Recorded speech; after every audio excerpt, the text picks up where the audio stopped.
सम्मान्य सभामुख महोदय, एक महिना अघि म तनहुको चुनावी मैदानमा थिएँ। आदरणीय मतदाताहरूसँग भोट माग्दै गर्दा उहाँहरूले भन्नुभयो, पहिले सांसदहरूबाट घरायसी सहयोग, टोल र वडाका आवश्यकताबारे कुरा राख्दैथ्यौं।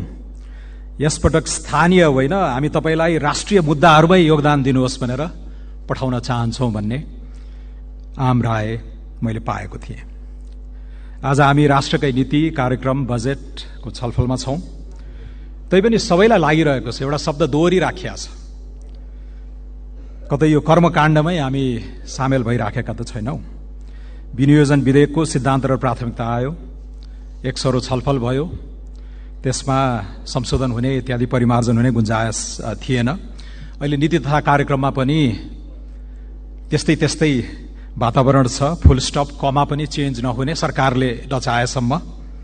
र बजेट पनि लगभग अब यो वेस्टमिन्स्टर पद्धतिमा बहुमत प्राप्त सरकार हो भने यो रुटिन सरह नै पास हुने र सरकार आफ्नो मन्द गतिमा घिची अगाडि बढ्ने नै चाहिँ मान्यता हामी सबैले देखिरहेको कुरा हो। तैपनि पक्ष विपक्षमा विभक्त छौं, तर्क वितर्कहरू आएका छन्। एउटा पक्षले भनेको छ गजबको भिजन बोकेको अद्वितीय दस्तावेज छ, अर्को पक्ष भन्छ यो अल्छी विद्यार्थीले टिप्पण टापन गरेर हतारमा लेखेको कालो अक्षरको थुप्रो जस्तो छ भनेर पनि आलोचना।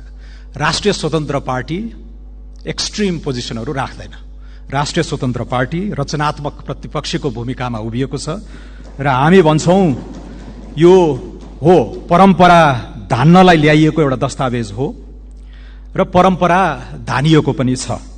नवीनता, ऊर्जा, प्रेरणा, महत्वाकांक्षा इत्यादिका कसीमा हामी अझ राम्रो गर्न सक्थ्यौं होला। तर विगत 10 वर्ष मात्र होइन, त्योभन्दा पनि अगाडि गयो भने, तर विगत 10 वर्षदेखि त म आफै पनि राज्य प्रणालीमा परोक्ष अप्रत्यक्ष रूपले संलग्न भएको हिसाबले यस्तै नै हो। नीति तथा कार्यक्रम यस्तै नै हो। नीति तथा कार्यक्रम अझ विशेषता सिद्धान्त प्राथमिकता चाहिँ अर्थ मन्त्रालयको बजेट महाशाखाको सचिव सहसचिवको नेतृत्वमा यसो 2-4 दिनमा लेखिन्छ। यो चाहिँ सबै मन्त्रालयबाट 5-10 वटा बुँदाहरू जान्छन्, मुख्य सचिवले गाँस्नुहुन्छ यसलाई। र त्यो सिक्वेन्स हेर्नुभयो भने पनि प्रधानमन्त्री कार्यालयका केही बुँदाहरू आउँछन्, त्यहाँबाट अर्थ आउँछ, त्यहाँबाट कृषि आउँछ, सिंचाइ आउँछ, हुँदै शिक्षा, स्वास्थ्य हुँदै अन्तमा अलि गरुङ्ग विषयहरू रक्षा, गृह, परराष्ट्रमा गएर यो टुङ्गिन्छ। यो हुँदै आएकै यस्तै हो। त्यसैले यसमा धेरै चाहिँ उत्ताउलोपन देखाउनुपर्छ जस्तो मलाई लाग्दैन। र यही मेसोमा चाहिँ हामी के भन्छौं भने कतै यो कर्मकाण्डलाई क्रमभङ्गतातिर लाने हो भने मलाई लाग्छ एउटा सिक्वेन्स मिलिराखेको छैन। यो सिद्धान्त तथा प्राथमिकता, जुन बजेटको सिद्धान्त प्राथमिकता विनियोजन विधेयकको औपचारिक नाम त्यो छ, त्यो आउने अनि सम्मान्य राष्ट्रपतिज्यूले यो नीति तथा कार्यक्रम बोल्ने, यो अलिकति मिलिराखेको छैन। मलाई के लाग्छ भने यो यसरी नै गरिँदै आएको भनेर कसैले यसलाई out of the box thinking नगरे पनि हुनसक्छ। सिद्धान्त तथा प्राथमिकता फेरि बजेटमा गएर दोहोऱ्याउनुहुन्छ अर्थमन्त्रीले पर्सि 15 गते। त्यसैले अलिकति लामो व्याख्या गर्ने गरेर सिद्धान्त र प्राथमिकता त्यसैमा गावौं। यो अगाडिको सिद्धान्त प्राथमिकतालाई हामीले वी क्यान डू अवे र नीति कार्यक्रमबाटै यो सत्र, यो बजेट सेसन सुरु गर्यौं भने चाहिँ र समय राखौं, सार्थक बहस गरौं, कन्टेन्टमा गएर चाहिँ बहस गरौं हैन। दिगो विकासका प्रारूपका कुराहरू छन्, आवधिक योजनाका कुराहरू छन्, आर्थिक कार्यविधि र वित्तीय उत्तरदायित्व ऐन 2076ले निर्दिष्ट गरेका कुराहरू छन्, स्रोतको अनुमान, मध्यमकालीन खर्च संरचनाका कुराहरू छन्। र त्यो नीति तथा कार्यक्रममा फुकेका यी निर्जीव जस्ता चाहिँ प्याराग्राफहरू, 188 वटा प्याराग्राफहरूलाई बजेटसँग गएर टाई अप गरौं, कोडिङ गरौं। बजेटमा फुकेका अंकहरू, बजेटमा छुट्याएका शीर्षक उपशीर्षकहरू नीति तथा कार्यक्रमको कुन दफामा टेकेर आएको छ, त्यो जस्टिफिकेसन चाहिँ हामीले दिन सक्यौं भने चाहिँ बल्ल यो उत्तरदायित्व, यो अकाउन्टेबिलिटीका कुराहरू चाहिँ जान्छ। नभए त्यही कालो अक्षरको थुप्रो नै हुने जस्तो मलाई लाग्दछ। अब सभामुख महोदय, यो कन्टेन्टमा म त्यति गइन, धेरै मान्यज्यूहरूले राखिसक्नु भएको छ आफ्नो चासोका विषयहरू। शिक्षा, स्वास्थ्यमा त्यति आएन भन्दै हुनुहुन्थ्यो मान्य तोसीमाजीले, तर लगभग आफ्नो चासोका सरकारका विषयहरूमा सबैले धेरै कुराहरू राखिसक्नु भएको छ। म बजेटमा अलिकति डिटेलमा कुरा गरौँला। आज चाहिँ 3टा अलि ठूला विषयहरूमा म छोएर केही रचनात्मक सुझावहरू पनि दिन चाहन्छु। पहिलो, यो क्षेत्रगत लक्ष्यहरूको हकमा अब यो मन्त्रालयबाट आएको हुनाले भनौँ न, खानेपानीले भनेको छ घर घरमा धारा पुर्याउँछु यति समयसम्म, ऊर्जा मन्त्रालयबाट आयो होला घर घरमा हामी चाहिँ आधुनिक ऊर्जा पुर्याउँछौँ भनेर, स्वास्थ्य मन्त्रालयले कुपोषणको कुरा गरेको छ, मातृमृत्यु दरको कुरा गरेको छ, अर्थ मन्त्रालयले बहुआयामिक गरिबी घटाउँछौँ इत्यादि भनेको छ, असमानता कुराहरू छन्, लैङ्गिक सशक्तिकरणका कुराहरू छन्, डिजिटलाइजेसन, जलवायु परिवर्तन, सडक सञ्जाल यावत कुराहरू छन्। 17वटा लक्ष्य, 169वटा उपलक्ष्य र करिब ती सबैलाई मापन गर्नको लागि 300वटा सूचकाङ्कहरू हामीले पहिले नै लिएर आइसकेका छौँ। यो सन् 2017-18 देखि नै यो सबै यो अविच्छिन्न सरकारको कन्सेप्टमै टेकेर यसमा कांग्रेसको पनि अपनत्व छ, यसमा एमालेको पनि अपनत्व छ, यसमा माओवादीको पनि अपनत्व छ र अन्य दलहरू, साना दलहरू जो गठबन्धन सरकारमा सहभागी भए सबैको अपनत्व छ। त्यसैले यसमा यहाँ कन्टेन्टमा त्यति विवाद गरिराख्न परेन, तर हामीले अहिले चासो राख्नुपर्ने कुराहरू, तर यो मार्ग चित्र, यो हाम्रो विकासको एउटा साझा रणनीति डिरेल भएको छ।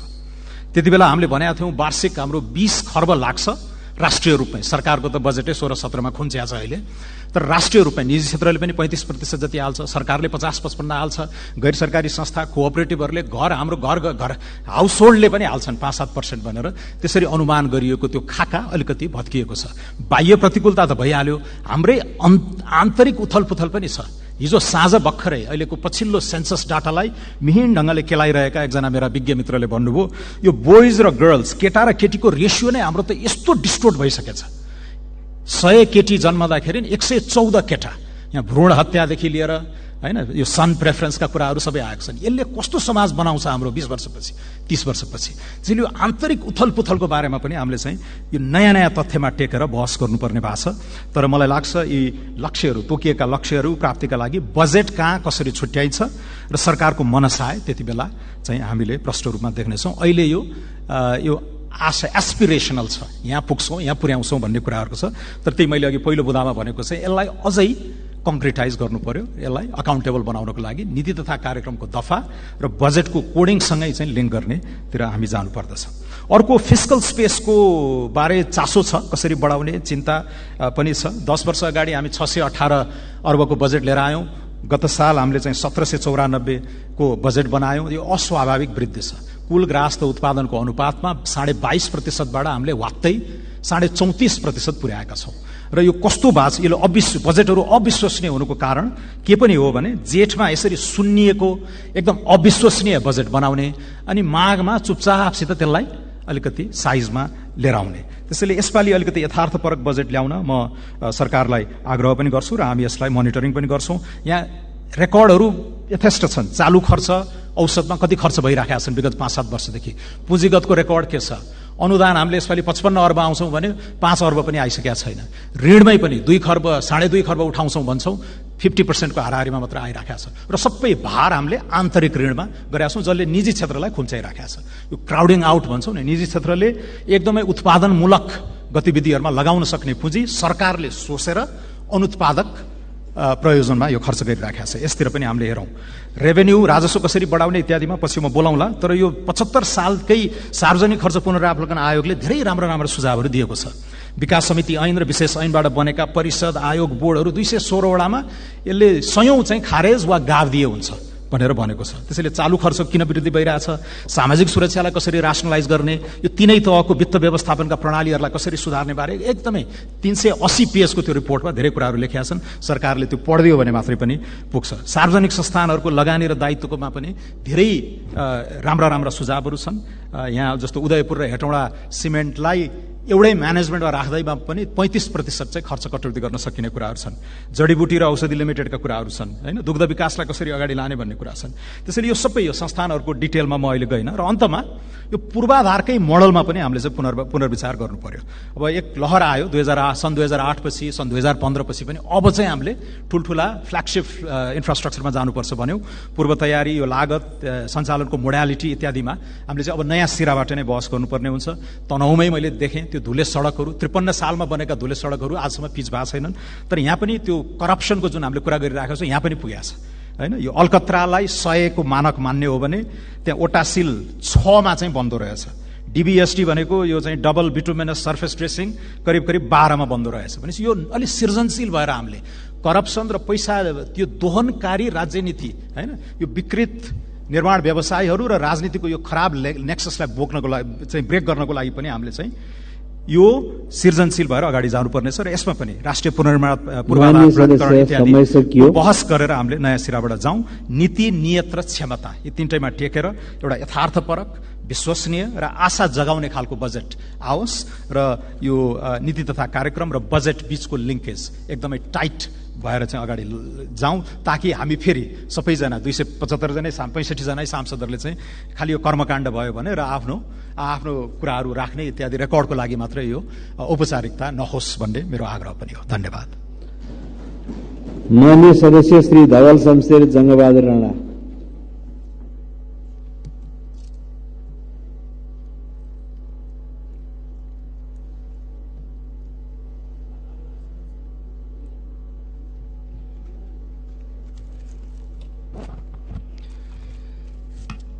सम्मानीय सभामुख महोदय,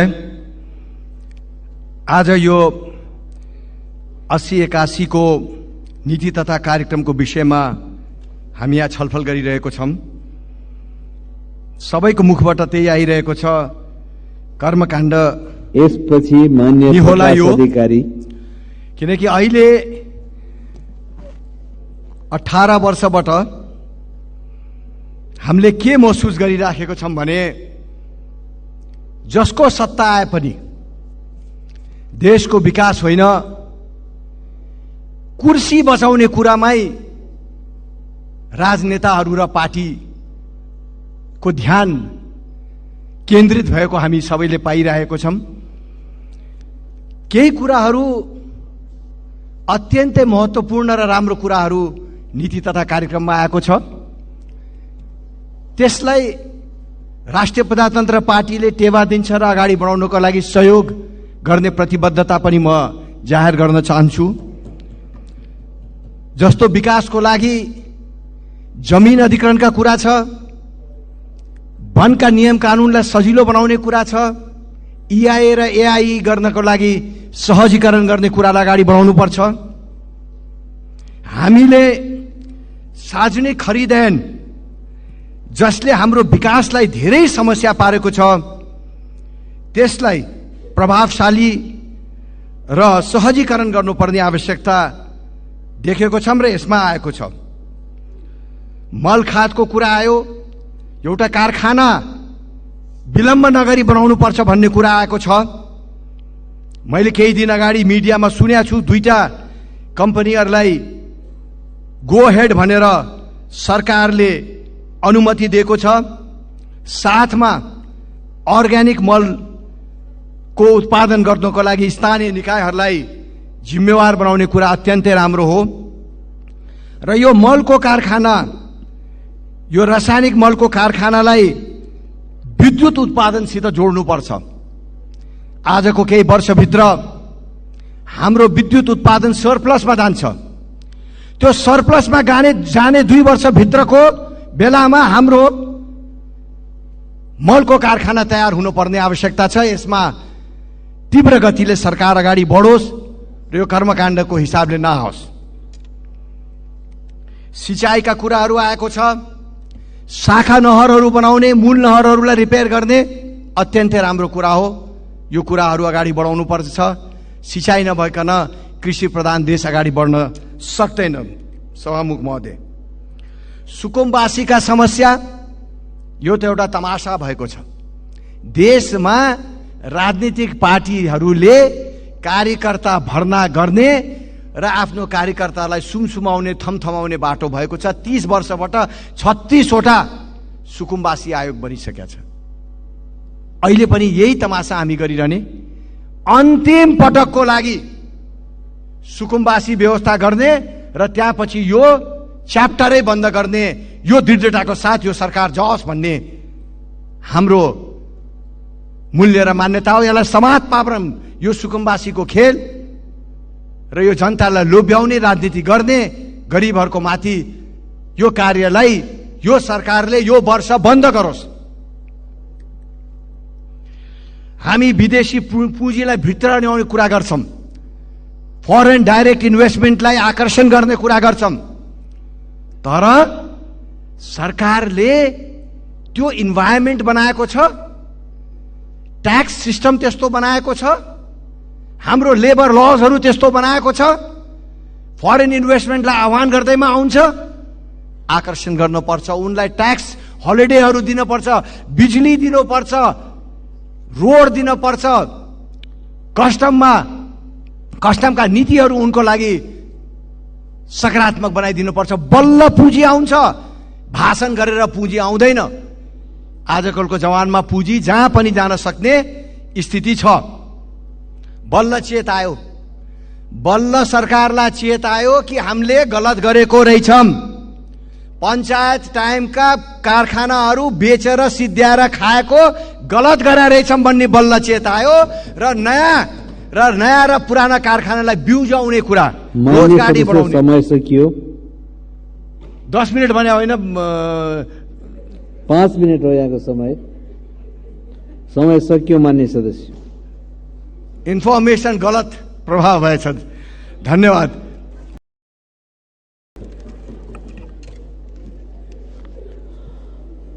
मान्य सदस्य श्री प्रकाश अधिकारी, समय 7 मिनट। त्यसपछि मान्य सदस्य श्री राजेन्द्र प्रसाद पाण्डे।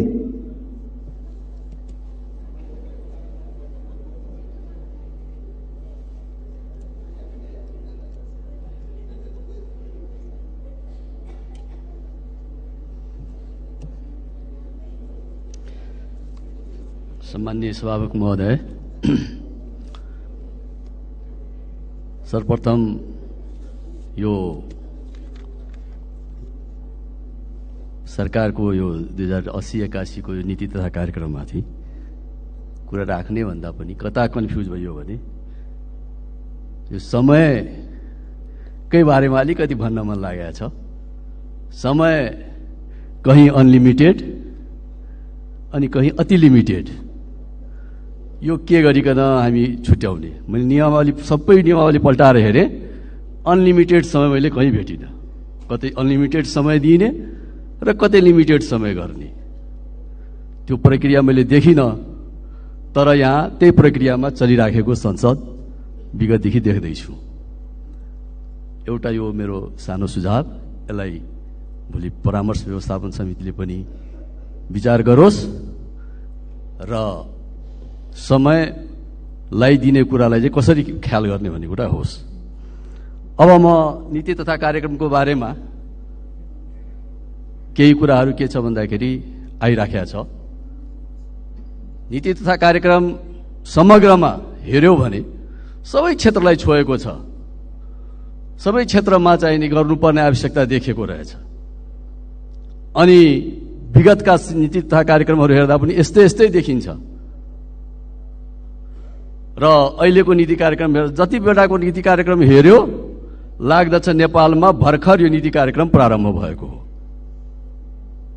यो बेला मात्रै सुरु भयो कि, किनभने सबै क्षेत्रलाई छोएको, सबै क्षेत्रमा यो गर्नुपर्ने छ भने कहाँ के भयो त्यसको हिसाब किताब छैन, कति भयो भन्ने कुराको प्रगति छैन, वा के त्यहाँबाट डिफल्ट भयो भन्ने कुराको रिपोर्ट छैन।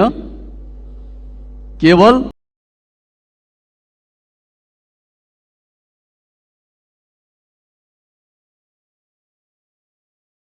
यो गर्ने त्यो गर्ने भन्ने खालको छ।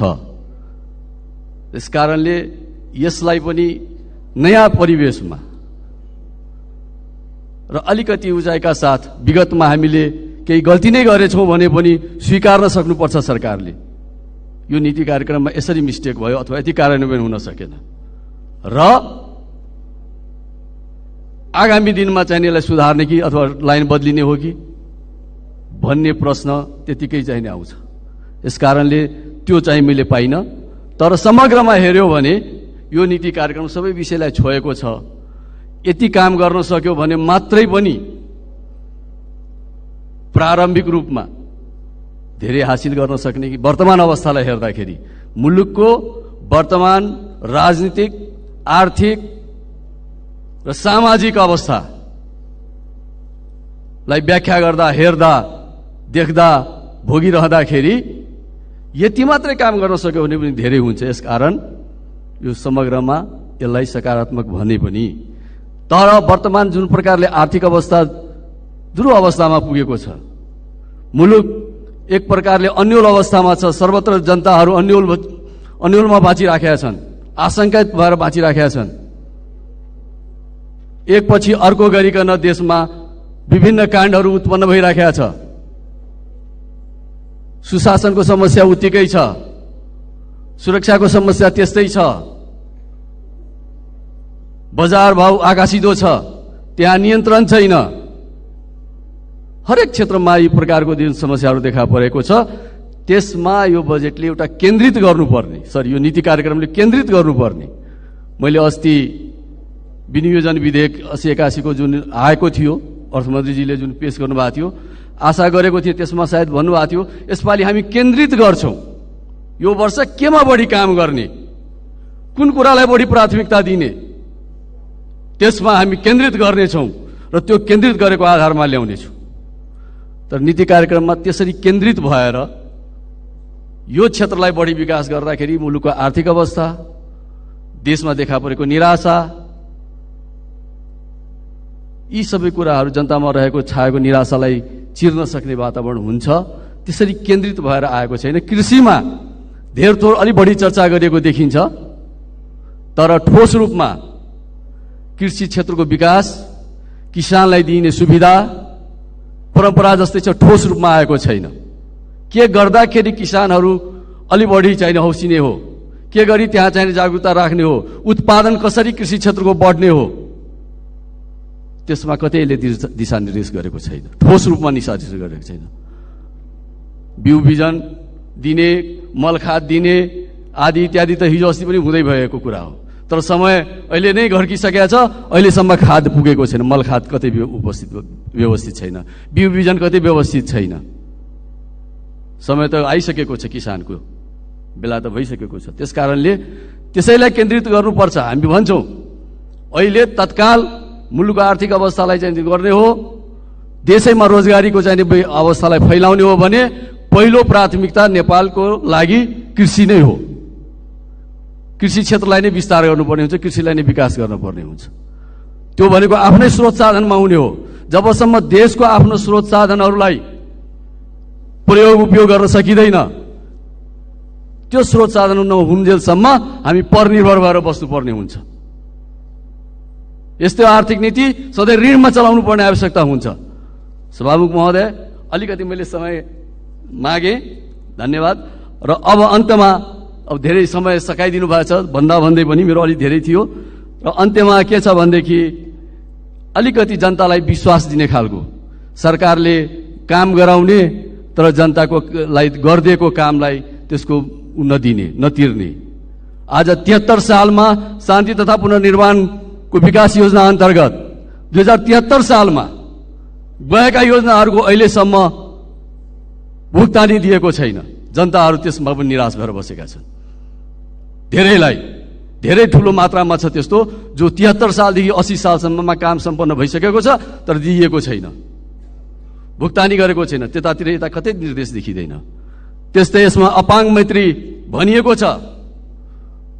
अपाङ मैत्रीको सवालमा पनि यहाँ मैले कमी देखेँ। त्यो के देखेँ भन्दाखेरि, माननीय सदस्य समय सकियो।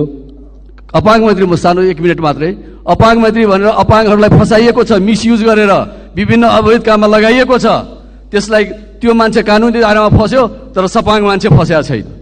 त्यस्तोको कुनै चाहिँ व्यवस्था गरिएको छैन। यसमा पनि त्यो कुरालाई उल्लेख गरिएको छैन। मैले त्यति बेला पनि यो कुरालाई उठाएको थिएँ। त्यसकारणले सभामुख महोदय, अन्त्यमा मुलुकको वर्तमान अवस्था जस प्रकारले अप्ठ्यारो परेको छ, जुन प्रकारले घसिएको छ, त्यस बेलामा यो सत्ता पक्ष विपक्ष भन्दा पनि एउटा आवश्यकता छ राष्ट्रिय सहमतिको, र त्यसका लागि सकारात्मक सत्ता पक्ष र रचनात्मक विपक्ष यो नाराका साथ, यो उद्देश्यका साथ अगाडि बढियो भने तब मात्रै देशले एउटा टेको पाउन सक्छ, अगाडि बढ्न सक्छ। यति भन्दै म बिदा हुन्छु। धन्यवाद। माननीय सदस्य श्री राजेन्द्र प्रसाद पाण्डे, समय 6 मिनट। त्यसपछि माननीय सदस्य चन्द्रकान्त राउत।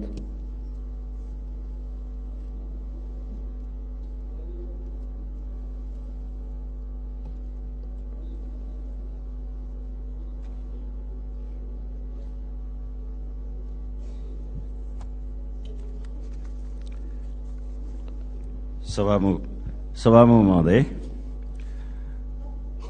जेठ 5 गते सम्माननीय राष्ट्रपति रामचन्द्र पौडेलद्वारा संयुक्त सदनलाई सरकारको तर्फबाट प्रस्तुत गरिएको नीति तथा कार्यक्रमको सवालमा आफ्ना केही सल्लाह सुझावहरू लिएर म यहाँ उपस्थित छु।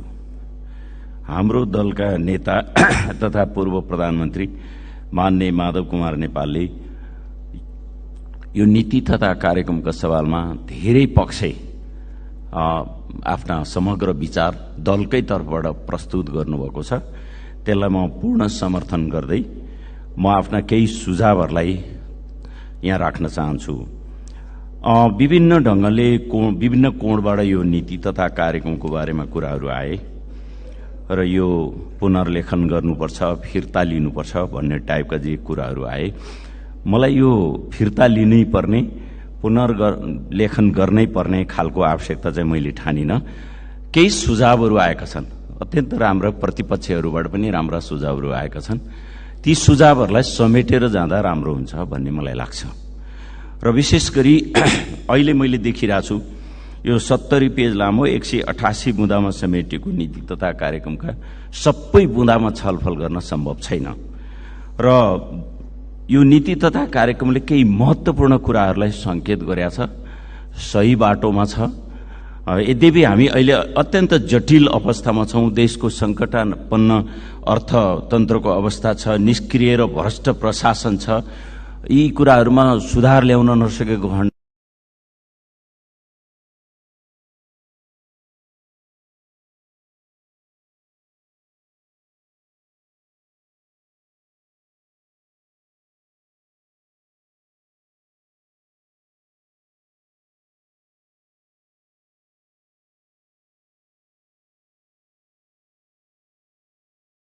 बजेटमा 1 रुपियाँ पनि नराख्ने हो भने यसको केही अर्थै हुँदैन। त्यसैले यतातिर हाम्रो ध्यान जान जरुरी छ। म यहाँहरू समक्ष राख्न चाहन्छु। सभामुख महोदय, मैले केही सुझावहरू छन् मेरा। विशेष गरी जस्तो सुकै कठिन घडीमा हामी गुज्रे पनि केही महत्त्वपूर्ण योजनाहरू, जो राष्ट्रिय गौरवका योजनाहरूलाई अगाडि बढाउनु जरुरी छ। निजगढ अन्तर्राष्ट्रिय विमानस्थल, 1200 मेगावाट उत्पादन हुन सक्ने जलाशययुक्त बुढी गण्डकी आयोजना, यस्ता आयोजनाहरूलाई आगामी आर्थिक वर्षको बजेटमा समावेश गरेर ल्याउन जरुरी छ। बुढी गण्डकी आयोजनाको लागि त राज्यले 1 खर्ब भन्दा बढी रकमै सङ्कलन गरिसकेका छ र त्यसको लागि छुट्टै रकम खोजिरहन पनि पर्दैन, त्यस्तो स्थिति छ। सभामुख महोदय, राजधानी प्रवेश गर्ने नाका जो नागढुङ्गाबाट प्रवेश गर्छ, त्यो नाकाको अवस्था म त्यही निर्वाचन क्षेत्रको सांसद भएको नाताले मैले लामो अवधिदेखि अनुभव गरेका छु। आजभन्दा 10 वर्ष अगाडि 10-12 हजार गाडी गुड्थे, अहिले 24,000 गाडी गुड्छ। अबको 10 वर्षमा 40,000 गाडी गुड्छ। त्यो रोडले धान्न सक्दैन।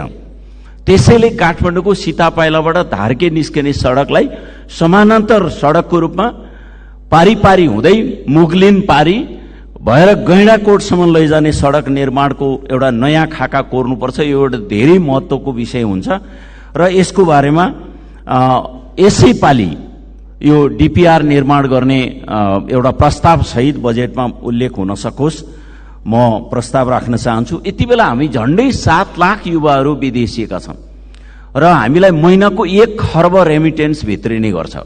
ती अनस्किल मान्छेहरू हुन्। गाउँमा खेतीमा काम गर्दा गर्दै, घाँस काट्दा काट्दै कुनै सिप नजानेका युवाहरूले गएर त महिनाको 1 खर्ब यो देशमा रेमिटेन्स भित्राउँछन् भने उनीहरूलाई कमसेकम 3 महिना तालिम दिएर स्किलयुक्त जनशक्तिको रूपमा तयार गरेर पठायौँ भने 1 को 3 हुनसक्छ, नभए 1 को 2 हुनसक्छ। हामी वर्षको 24 खर्ब आम्दानी देशमा भित्राउन सक्छौँ। त्यसो हुनाले राज्यले केही अर्ब खर्च गरोस् र यस्तो तालिम दिने प्रबन्ध गरोस्। बागमती प्रदेशमा म मुख्यमन्त्री हुँदा मैले 10,000 युवालाई तालिम दिनको लागि 15 करोड रुपियाँ छुट्याउने काम पनि गरेर त्यसको काम अगाडि बढिरहेको छ। यो कुरामा राज्यको ध्यान पुगोस् र कार्यक्रममा आउन सकोस्। सभामुख महोदय, यो नेपालमा नदी क्षेत्र असाध्यै धेरै बर्बाद भयो। जताततै नदी खोतल्ने र नदीको कारणले गर्दा कुरूप हुने, वातावरण बिग्रिने सब भएको छ। नाङ्गा डाँडाहरू अत्यन्त थोरै बस्ती भएका डाँडाहरूलाई खाली गरेर भने पनि गिटी ढुङ्गा बालुवाको आपूर्ति गर्ने काम त्यहीँबाट गर्ने कानुनी बन्दोबस्त गरेर जान जरुरी छ। सभामुख महोदय, म धेरै लामो राख्दिनँ, मेरा धेरै बुँदाहरू छन्, तर मैले भ्याउँदिनँ। सभामुख महोदय, मैले यो कुरा पनि राख्न चाहन्छु, अहिले पठाउ टुटल जस्ता यातायातका साधनहरू हाम्रो यहाँ दैलामा हामीले प्राप्त गरेका छौँ, सुविधा चाहिँ हामीलाई भइरहेछ। तर यी नेपालमा चलेका साधनबाट विदेशीलाई पैसा जाने गर्छ। नेपालले आफ्नै कानुन बनाएर आफ्नै यहीँका युवाहरूले काम गर्न पाउने बन्दोबस्त, कानुनी बन्दोबस्त गरेर जान जरुरी छ। यो नीति तथा कार्यक्रममा हामीले 63 सालमा अन्तरिम संविधान जारी गर्दाका बेला, जो माओवादी सहित भएर बनेको संविधान हो, र त्यो बेलामा 3 पिलर इकोनोमी, सरकार, निजी क्षेत्र र सहकारी, 3 थरीलाई समेट्ने गरी हामीले बनाएका थियौं। त्यो कुरालाई बिर्सेको छ यो नीति तथा कार्यक्रमले। सहकारीलाई बिर्स्या छ, जसले 5 खर्ब पुँजी परिचालन गर्छ, 60 लाख मान्छे संगठित छन्। त्यस्तो क्षेत्रलाई बिर्सने काम उपयुक्त हुँदैन। यति कुरा राख्दै म आफ्नो भनाइ यही टुङ्ग्याउँछु। हस्, धन्यवाद।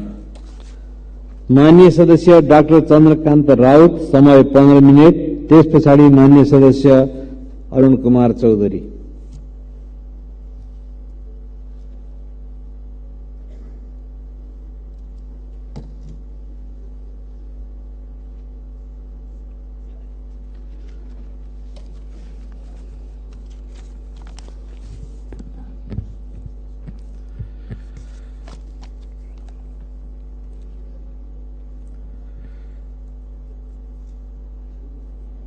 सम्माननीय सभामुख महोदय, सम्माननीय राष्ट्रपतिज्यूले प्रस्तुत गर्नुभएको आर्थिक वर्ष 2080-81 को नीति तथा कार्यक्रमको लागि सम्माननीय सभामुख मार्फत धन्यवाद दिन चाहन्छु। यसले पक्कै पनि धेरै सकारात्मक कुराहरू समेटेका छन्। खास गरी 5 लाख रोजगारी, प्रत्येक पालिकामा 1-1 वटा शीतगृह, कृषि भण्डारण केन्द्र, एक टोल एक सामूहिक कृषि उत्पादन नीति, सामूहिक खेती प्रणालीको जुन लक्ष्य सरकारले लिएको छ, त्यसको लागि म धन्यवाद दिन चाहन्छु र त्यसको प्रभावकारी कार्यान्वयनमा म जोड दिन चाहन्छु। तर यस नीति तथा कार्यक्रममा जुन 70 पानाको छ, त्यसमा केवल 3 पटक संहिताको उल्लेख गरिएको छ। संहितालाई सबल गर्ने खालको ठोस नीति तथा कार्यक्रम देखिएन र म यसबाट आफै आश्चर्यचकित छु कि माओवादी नेतृत्वको सरकारले यो नीति तथा कार्यक्रम जुन ल्याएको छ त्यो संहिता विरोधी देखिएको छ र संहिताको उच्चारण पनि यहाँ 3 पटक गर्दाखेरि एकचोटि प्रस्तावनामा गरिएको छ, एकचोटि उपसंहारमा गरिएको छ र एकचोटि मात्रै बडीमा गरेको छ। बडीमा के मात्रै लेखिएको छ बुँदा नम्बर 19 मा भन्ने वित्तीय संहिताको प्रभावकारी कार्यान्वयन गरिनेछ। त्यो बाहेक यहाँ कुनै ठोस कार्यक्रम संहिता बारेमा ल्याएको छैन। यसप्रति सरकार र नीति निर्माताहरू गम्भीर हुनु जरुरी छ। संहिताका विभिन्न मुद्दाहरू प्रदेश प्रहरी कर्मचारी समायोजनको विषयलाई ठोस रूपमा सम्बोधन गर्ने पहल हुनुपर्दछ। बुँदा नम्बर 11 मा मध्य प्रदेशलाई विशेष प्राथमिकता दिएकोमा धन्यवाद दिन चाहन्छु। हामीलाई जहिले पनि रटाइयो कर्णाली प्रदेश पिछडिएको छ। आज कर्णाली भन्दा पिछडिएको क्षेत्र मधेस हो। भर्खरै मात्रै जनगणना जुन भयो त्यसमा पनि तपाईले साक्षरता दर हेर्नुभयो भने मधेसको साक्षरता दर 63% मात्रै छ भने कर्णालीको साक्षरता दर 76% छ। यसरी मधेस धेरै पछाडि परेको देखिन्छ। आज जुम्ला भन्दा पनि मधेसको महोत्तरी र रौतहट जिल्ला पछाडि छ। जुनसुकै आँकडा हेर्नुस्, साक्षरता दर, मानव विकास सूचकाङ्क, शौचालयसम्म पहुँच, प्रति व्यक्ति आय जे हेर्दा पनि हुन्छ। त्यसमा त्यसरी हेरियो भने कुपोषणको दर मात्रै हेर्नुभयो भने हामीलाई पढाइन्छ खासमा कर्णालीमा खान पाइँदैन भनेर, मधेसमा एकदम अन्नको भण्डार हो भनेर पढाइन्छ। तर कुपोषण दर तपाईले हेर्नु बच्चामा रक्त अल्पता भएको सबभन्दा ठूलो प्रदेश छ भने त्यो मधेसमा हो। मधेसमा 59% बच्चाहरू रक्त अल्पताका शिकार छन् कुपोषणका कारणले। यसैले तसर्थ मध्य प्रदेशलाई प्राथमिकतामा मात्रै होइन विशेष प्रदेश घोषणा गरी मधेसको लागि विशेष रेस्क्यु प्याकेज घोषणा गर्नुपर्ने देखिन्छ। बुँदा नम्बर 38 मा रासायनिक मल समयमा उपलब्ध गराइनेछ लेखिएकोमा काला बजारीले गर्दा मलसम्म पहुँच असहज भएकोले अनुदान प्राप्त सम्पूर्ण मल खाद खरिद र किसानसम्म त्यसको वितरणको लाइभ अनलाइन इन्भेन्टरी सार्वजनिक गर्ने व्यवस्था मिलाउन अनुरोध गर्दछु। यसले हरेक किलो मल खाद कसले कुन माध्यमबाट पायो भनेर समेत देखाउने भई कालो बजारी रोक्नेछ भनेर आशा गर्दछु। बुदा नम्बर 41 सिंचाइ सम्बन्धी व्यवस्था गरिएकोमा हरेक 4 बिघा एक बोरिङको नीति नै घोषणा गरी सिंचाइ व्यवस्था नभएका ठाउँहरूबाट त्यसको सुरुवात गरी क्रमिक रूपमा तराई मधेसका अन्य ठाउँमा विस्तार गर्दै लग्दा राम्रो हुन्छ भनेर हामीलाई लाग्छ र त्यसैले यो नीति हरेक 4 बिघा एक बोरिङको नीति समावेश गर्न अनुरोध गर्दछु। बुदा नम्बर 50 उद्योगको लागि जग्गा हदबन्दीको कुरा राखिएको छ। तराई मधेसको लागि राखिएको हदबन्दी प्राय अव्यावहारिक रहेको छ। याद राख्नुपर्ने कुरा के हो भने पहाडमा डाँडा काँडा जंगल खाली ठाउँहरू प्रशस्त हुन्छन् जहाँ पनि पर्याप्त ठाउँ जमिन देखाउन सकिन्छ। तर तराई मधेसमा कतै मात्रै मुस्किलले एलानी जग्गा बचेको छ, त्यो पनि ससाना टुक्रा मात्रै। तर नीतिगत विभेद कहाँ छ भन्दा नमुना विद्यालयको लागि जग्गा हदबन्दी राख्दा हिमाल पहाड र उपत्यकामा 10 रोप्ने अर्थात् 1 बिघाभन्दा कम चाहिने, तर तराईमा त्यसको दोबर 2 बिघा चाहिने। औद्योगिक ग्रामको लागि हिमाली पहाडी क्षेत्रमा 25 रोप्ने यानी करिब 2 बिघा, पहाडमा 35 रोप्ने करिब 3 बिघा भए पुग्ने, तर तराईमा 7 बिघा हुनुपर्ने। यसले नीतिगत विभेद गरेर तराई मधेसमा नमुना विद्यालय होस् कि औद्योगिक ग्राम खोल्नै नपाउने नीति ल्याइदिएको छ। त्यसैले जग्गा हदबन्दीमा पुनरावलोकन गरेर तराई मधेसको वस्तु स्थिति अनुसार पहाडको भन्दा कम जग्गा भए पनि पुग्ने बनाउनु पर्दछ भनेर हाम्रो सुझाव रहेको छ। बुदा नम्बर 52 गरिब परिचयपत्रको विषयमा लेखिएको छ। गरिब परिचयपत्र गौरवको विषय होइन, गरिबीबाट निस्किने उपाय निकाल्नु पर्दछ। बरु स्थानीय तहमा जब इन्भेन्ट्री दैनिक रूपमा प्रकाशित गर्न लगाएर काम गरेर खाने वातावरण सिर्जना गर्नुपर्दछ। बुदा नम्बर 56 यसमा जनकपुर चुरोट कारखानालाई पुनः सञ्चालन ल्याउने र राजविराज औद्योगिक क्षेत्रलाई प्रभावकारी सञ्चालनमा ल्याउने कुरा समेट्नु पर्दछ। बुदा नम्बर 57 हरेक टोल एक ग्रामीण उद्योगको नीति समेट्नु पर्दछ। गाउँका महिलाहरू प्राय साँझ बिहान घरकै काम हेर्ने हुँदा र आफ्नो टोलमा ग्रामीण उद्योग भयो भने मात्रै उनीहरू सक्रियताका साथ संलग्न हुने हुँदा यो नीति ग्रामीण महिला रोजगारीको लागि लिनुपर्ने देखिन्छ। बुदा नम्बर 60 सप्तरीको छिन्मस्ता गाउँपालिका स्थित न्योरमा सुक्खा बन्दरगाह ड्राइपोर्ट निर्माण गर्दै न्योर, राजविराज, उदयपुरको गाईघाट र पछि भोजपुर र अन्नपूर्णा क्षेत्रसम्म भर्टिकल फिडर सडक निर्माण गर्ने कुरा प्राथमिकताका साथ राख्नु पर्दछ। यसले सगरमाथा अञ्चलको हिमाल पहाड र तराई क्षेत्रलाई जोड्न र व्यापार प्रवर्धन गर्न अहम भूमिका खेल्नेछ भनेर हामीलाई लाग्दछ। बुदा नम्बर 66 पर्सा वा चितवन जिल्लामा नेपाल भरिकै हरेक स्थानीय तहको पहिचान झल्किने खण्डहरू समेटेर नेपाल पार्क बनाउन अनुरोध गर्दछु। त्यहाँ घुम्दा देशभरिकै कुन स्थानीय तहमा के ऐतिहासिक स्थलहरू छन्, के उत्पादनको लागि कुन स्थानीय तह प्रख्यात छ आदि विषयवस्तुहरू सजिलै सबैले थाहा पाउन् र त्यसैले यो एकदम उपयोगी हुनेछ भनेर यसलाई समेट्न आग्रह गर्दछु। बुदा नम्बर 67 राजविराज विमानस्थलदेखि सप्तरीको प्रख्यात छिन्मस्ता मन्दिर, कंकालिनी मन्दिर, कोशी ब्यारेज, कोशी वन्यजन्तु आरक्ष हुँदै विराटनगरको विमानस्थलसम्मको प्रशस्त सम्भावना बोकेको रूटलाई अन्तर प्रादेशिक पर्यटन परिपथको रूपमा विकास गर्ने कुरा समेट्न आग्रह गर्दछु। बुदा नम्बर 69 एक प्रदेश एक सांस्कृतिक ग्राममा मात्रै सीमित नभई सांस्कृतिक तथा सामाजिक समूहको आधारमा कोचिला सांस्कृतिक ग्राम, मिथिला सांस्कृतिक ग्राम, भोजपुरा सांस्कृतिक ग्राम, थारू सांस्कृतिक ग्राम समेट्न आग्रह गर्दछु। बुदा नम्बर 73 पशुपति र लुम्बिनी सँगसँगै जनकपुरमा अष्टावक्र केन्द्र खोल्ने मुद्दा समेट्नमा आग्रह गर्दछु। त्यस्तै 100 देशभन्दा बढी देशका मान्छेहरू ओशो तपोवनमा आएर ध्यान गर्ने गरेका छन्।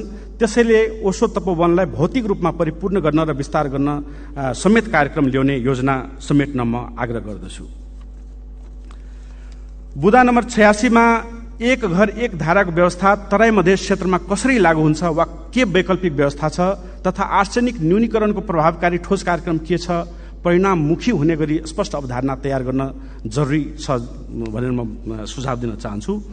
बुदा नम्बर 101 हाम्रै छिमेकी मुलुकहरूमा सफ्टवेयर इन्डस्ट्री, कल सेन्टरहरू फस्टाउँदा त्यसले लाखौंमा रोजगारी सृजना गर्दा र ग्राहक उत्पादनको महत्वपूर्ण हिस्सा ओगट्दा पनि हामी कहाँ त्यतातिर सरकारबाट पहल नहुनु र आवश्यक पूर्वाधार निर्माण नहुनु दुखलाग्दो छ। त्यसैले हरेक प्रदेश एक आईटी हब नीति अख्तियार गरी लाखौंलाई रोजगारी दिन सक्ने यस विषय सम्बन्धी पूर्वाधार र नीति निर्माणमा जोड दिन आग्रह गर्दछु। बुदा नम्बर 119 महिला हिंसा मात्रै होइन, पुरुष हिंसा, खास गरी वैदेशिक रोजगारमा गएका पुरुषहरूसँग हुने गरेको शोषण, ब्ल्याकमेलिङ, मानसिक यातना, प्रताडना तथा हिंसा समेतलाई सम्बोधन गर्ने गरी नीति तथा कार्यक्रम ल्याउन आग्रह गर्दछु। बुदा नम्बर 127 सामुदायिक विद्यालयमा स्थानीय तहबाटै शिक्षक राख्दा त्यसले समग्र शिक्षाको गुणस्तरमा नै प्रतिकूल प्रभाव पारेको अवस्था छ। तसर्थ सरकारले अन्तर प्रादेशिक शिक्षक दरबन्दी सिर्जना गरी एउटा प्रदेशको शिक्षक अर्को प्रदेशको विद्यालयमा काम गर्नुपर्ने व्यवस्था मिलाउन र त्यसको लागि सँगै शिक्षा ऐनमा आवश्यक संशोधन गर्न अनुरोध गर्दछु।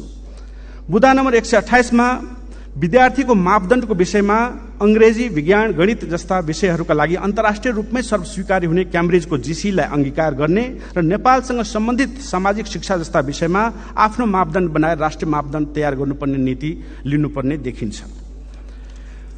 बुँदा नम्बर 140 मा गजेन्द्र नारायण सिंह अस्पताललाई सुपर स्पेशलिटी अस्पताल र रामराजा प्रसाद सिंह स्वास्थ्य विज्ञान प्रतिष्ठानलाई शिक्षण अस्पतालको रूपमा प्राथमिकताको कार्यक्रममा राख्न अनुरोध गर्दछु। बुँदा नम्बर 150 मा वीरगंजको ऐतिहासिक नारायणी रंगशालाको जीर्णोद्धार तथा पुनर्निर्माण गर्ने र राजविराजको पब्लिक विन्देश्वरी माध्यमिक विद्यालयको क्रिकेट मैदानमा रंगशाला निर्माण गर्ने कुरा समेट्न म आग्रह गर्न चाहन्छु। बुँदा नम्बर 154 मा वैदेशिक रोजगारमा गएकाहरूलाई उद्धार गर्न र्यापिड एक्सन टिम र्याट बनाउने कुरा समेट्न आग्रह गर्दछु। अहिले जनमत पार्टीको भातृ संगठन गैर आवासीय मधेसी संघले आफ्नै पहलमा सैकडौं पीडितहरूलाई उद्धार गरिराखेको अवस्था छ। त्यस्तै बुँदा नम्बर 176 मा शान्ति प्रक्रिया र संक्रमणकालीन न्याय सम्बन्धी बाँकी काम 2 वर्षभित्र सम्पन्न गर्ने भनिएको छ।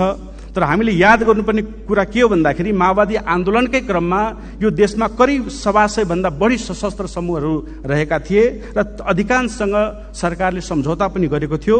ती सम्झौताहरूलाई पनि कार्यान्वयन गर्न र उनीहरूलाई पनि मूलधारमा ल्याउनका लागि म हार्दिक अनुरोध गर्न चाहन्छु। धन्यवाद। मान्य सदस्य श्री अरुण कुमार चौधरी, समय 5 मिनट। त्यसपछि मान्य सदस्य श्री दीपक गिरी।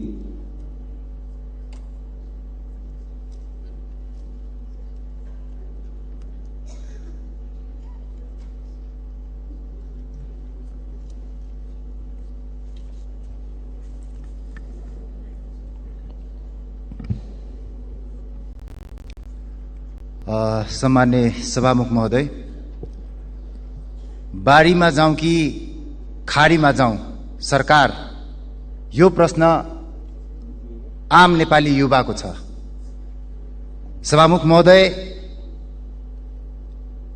हामीलाई अन्यल छ किनकि हामीले चुनावमा जाँदै गर्दा हामी अब चाहिँ यो सदनमा जाँदै गर्दा हामीले चाहिँ युवाहरूलाई नेपालमै राख्नको लागि ठोस नीति निर्माण र ठोस कानून बनाएर अगाडि बढ्छौं भनेर थुप्रै ठाउँमा र थुप्रै मान्यहरूले पनि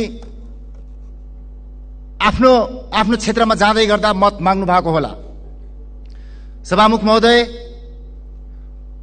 अब बारीमै जानुस् भनौं भने